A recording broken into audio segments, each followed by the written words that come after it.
Hi there, my name is Kelly Herbig. I am a virtual content specialist for special education, social studies grades 3 through 5. And today I'm going to show you one way that you can support an IEP goal while teaching social studies. I know firsthand how overwhelming and tiring it can be to be keeping track of multiple IEPs, making sure that all students' needs are met and that they're working towards their goals. So, really, today I just want to show you that social studies can be a really great opportunity to hit on those IEP goals again and to provide our IEP students with the support that they need in order to reach their IEP goals. So to do this, we're going to take a look at a sample IEP goal. Here is a sample main idea goal. It says by the end of the IEP period, when given a grade level nonfiction passage, the student will identify the main idea and provide at least 3 details related to the main idea with 90% accuracy in 3 out of 4 trials. So again, this is just a sample IEP.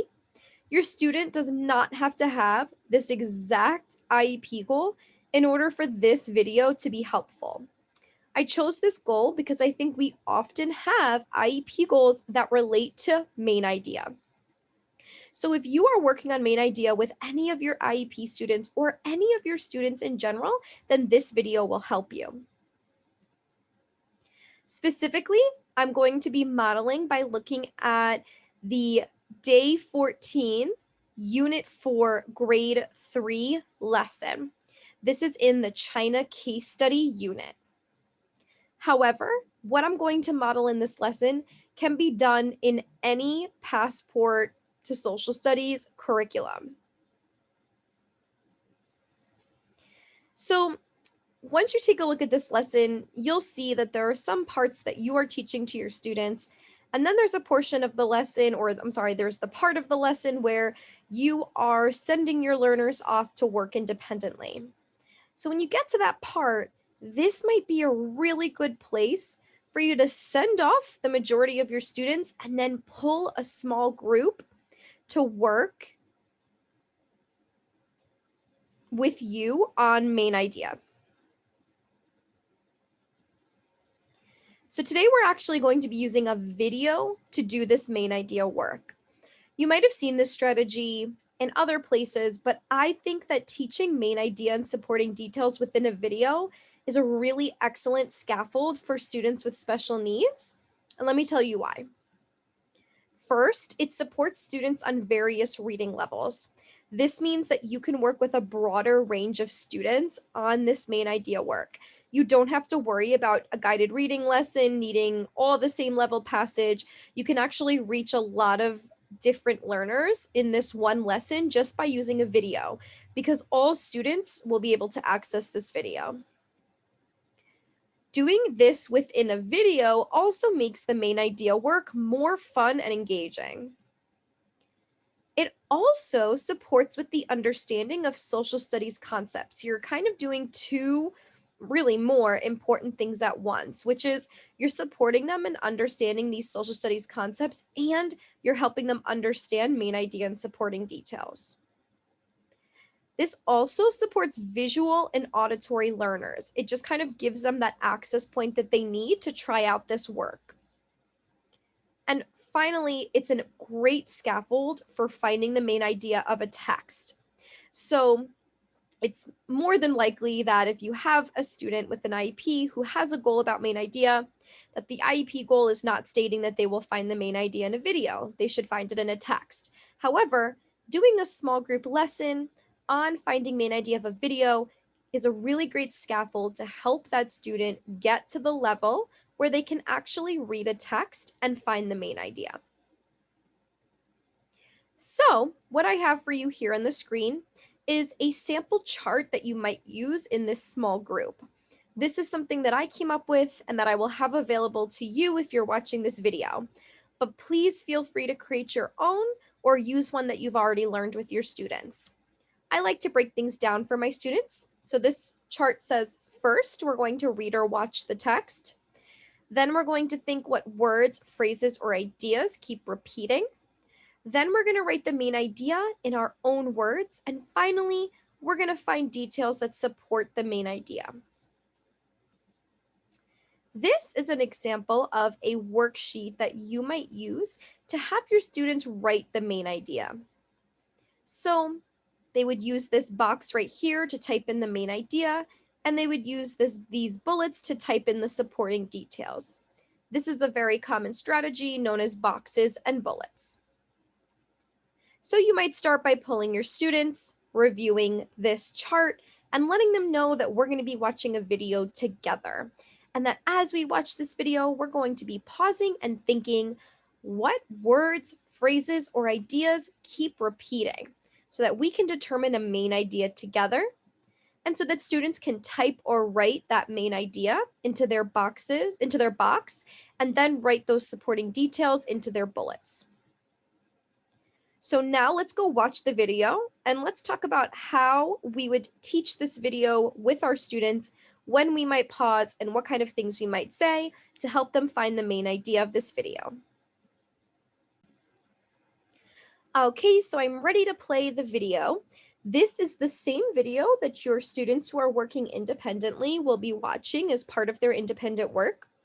Again, the only difference here is that you're pulling a small group and you're doing some focused main idea work with the students who need it, specifically with students who have an IEP goal about finding the main idea. So let's go ahead and watch this video, and I'll pause at certain points and we can talk about how we would discuss main idea with the students.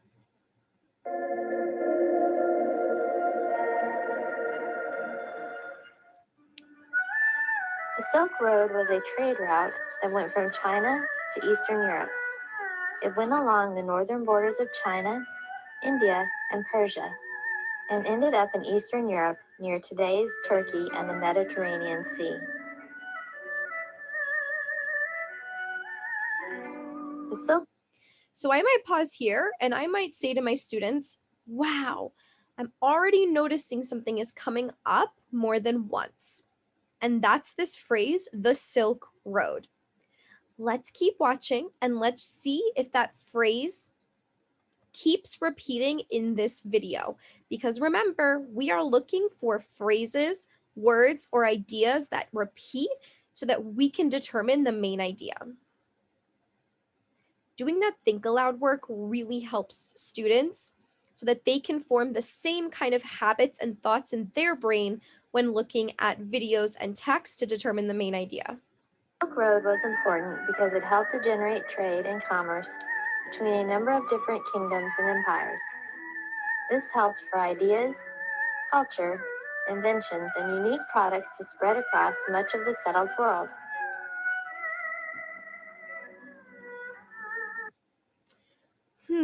So it seems like the Silk Road is coming up again and again, and that so far we're learning that it was important because it helps spread many different things, ideas, cultures.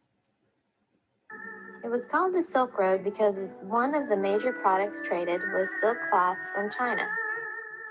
People throughout Asia and Europe prized Chinese silk for its softness and luxury. The Chinese sold silk for thousands of years, and even the Romans called China the land of silk.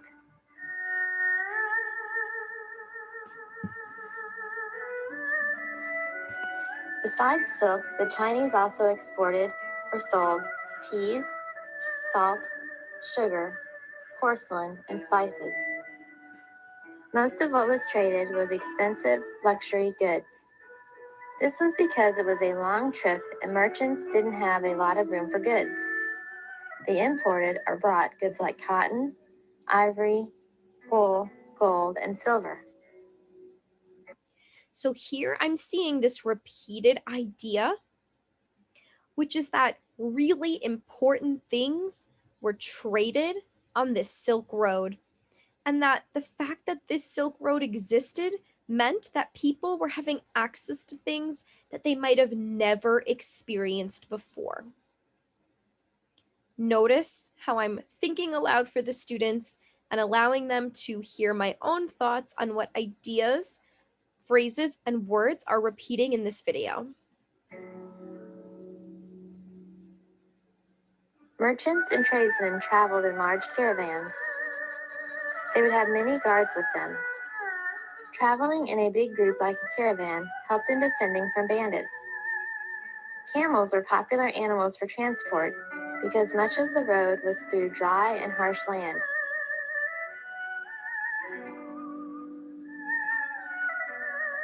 Although there was some trade between China and the rest of the world for some time, the silk trade was significantly expanded and promoted by the Han Dynasty, which ruled from 206 BC to 220 AD. Later, under the rule of the Yuan Dynasty, set up by Kublai Khan of the Mongols, trade from China along the Silk Road would reach its peak. During this time, the Mongols controlled. So again, I'm seeing this idea come up again, which is that trade on the Silk Road became really important.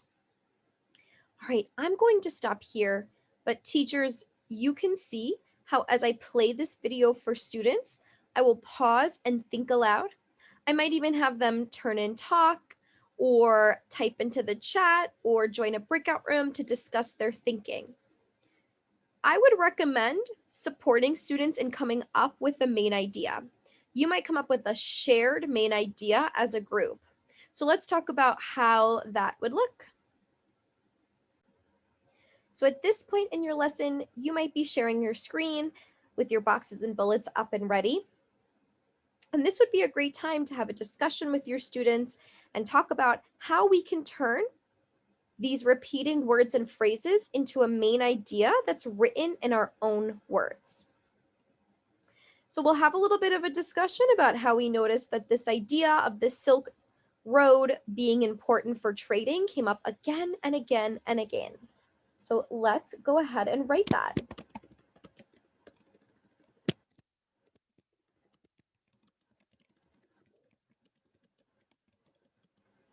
The Silk Road was important for trading. Once you come up with a shared main idea with all of your students in this small group, you might then send them off to watch the video once more on their own and add in their own supporting details. Or maybe you'll put them in breakout rooms and they can work with a partner to add in their own supporting details.